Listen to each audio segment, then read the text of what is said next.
Se você acompanhou e continua acompanhando, a G4 e a G5 de My Little Pony deve ter pelo menos uma grande reclamação pra fazer dos desenhos. Mas calma que você não está sozinho nessa. Nesse vídeo, eu separei uma lista de coisas que todos nós gostaríamos que tivessem acontecido, mas que infelizmente não veio aí.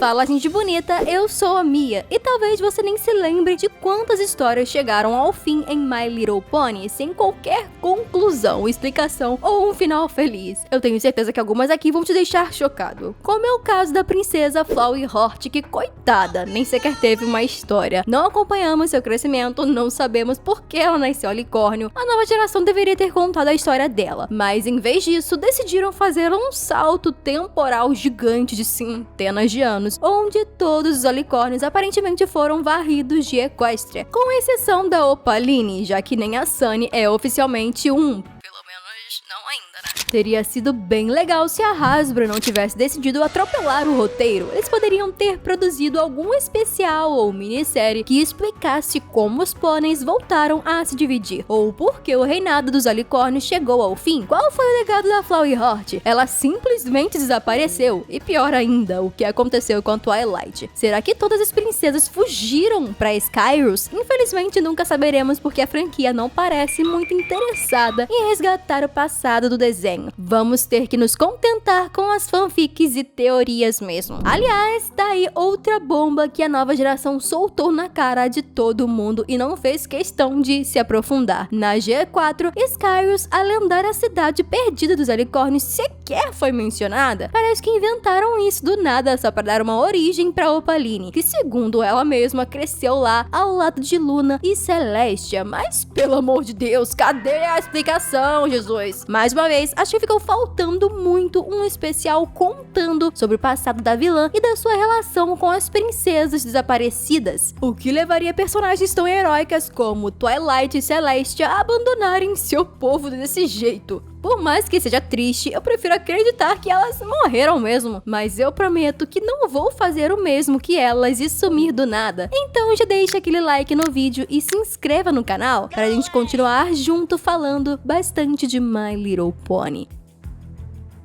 Uma das personagens mais aleatórias da história de My Little Pony foi com certeza a Cozy Glue, uma unicórnio bem novinha que parecia ser tão fofa e inofensiva no começo, mas que com o passar do tempo acabou se revelando uma das piores vilões que as Many Six já enfrentaram. Cozy odeia todo e qualquer tipo de amizade. Eu me pergunto o que será que aconteceu com essa pônei para ela ter tanto ódio no coração. E o pior é que isso realmente nunca foi contado, já que ela foi uma das principais vilãs do desenho. Achei que faltou pelo menos um episódio para contar sua origem. Cadê os pais dela? Morreram? Ela foi abandonada? Jamais saberemos. Na quinta temporada, Twilight se dá conta de que foi uma amiga terrível para suas antigas colegas de Canterlot. Então ela vai voando pra lá para se desculpar com ela e se sente ainda mais culpada ao descobrir que, por sua culpa, a Moondancer, que era sua amiga mais próxima, ficou tão decepcionada que se fechou para sempre para qualquer tipo de amizade, se dedicando apenas aos livros. No fim, as duas acabam se resolvendo. Moondancer a perdoa e decide que está na hora de ter uma vida social. O problema nessa história é que a Twilight nunca mais foi visitar a garota. Eu queria muito que elas tivessem se reaproximado no desenho. O que custava convidar ela para passar um final de semana no castelo da amizade? Será que a Twilight realmente se arrependeu de abandoná-la? Ou essa amizade não tinha mais salvação? Teria sido bem interessante ver a Moondancer usar todo o conhecimento dela para salvar geral em algum episódio onde todos dependessem dela. Se tem uma coisa que deve ter deixado todo mundo triste, foi o último episódio da G4, com 5 das Many Six com olheiras nos olhos, ao lado da Twilight mais jovem e cheia de vida do que nunca. Esse final de série acabou sendo meio decepcionante, porque ele foi bem corrido e a gente nem imagina como deve ter sido a vida de nenhuma delas. O fato de estarem com uma aparência bem mais envelhecida que a da Twilight chega a ser meio traumático. A magia de unicórnio acabou sendo mais uma maldição do que uma bênção, porque no futuro, Twilight Twilight veria cada uma de suas amigas morrer. E daí eu te pergunto, não teria sido melhor que cada uma delas se tornasse unicórnio? Eu sei que se transformar em uma dessas criaturas não é algo comum, mas poxa, elas mereciam muito esse destaque. Uma pena que isso não aconteceu, né? Mas olha só, eu dei uma pesquisada e encontrei não apenas as Many Six, mas várias outras pôneis nas versões unicórnio. Tem a Rainbow Dash, a Pinkie Pie e tem até a Celestia reversa do mundo invertido dos quadrinhos. Vou deixar o link aí na descrição desses e de outros produtinhos pra quem é fã de carteirinha. Não perde tempo e começa logo a sua coleção, hein? Uma outra personagem que, na minha humilde opinião, deveria ter se transformado em unicórnio, ou pelo menos deveria ter entrado pro grupinho das Many, se tornando a 7ª integrante, é a Starlight Glimmer. Eu me arriscaria a dizer que esse unicórnio teve um desenvolvimento maior até do que o de algumas das Many Six. Em poucas temporadas, ela passou de uma vilã maluca, controladora de mentes, pra diretora da escola da amizade. Eu diria até que ela foi a aprendiz da Twilight, assim como Twilight foi da Celestia. Bem que a nova geração de My Little Pony poderia ter sido com a Starlight e a Flowery Hort sendo as novas princesas governantes de Equestria.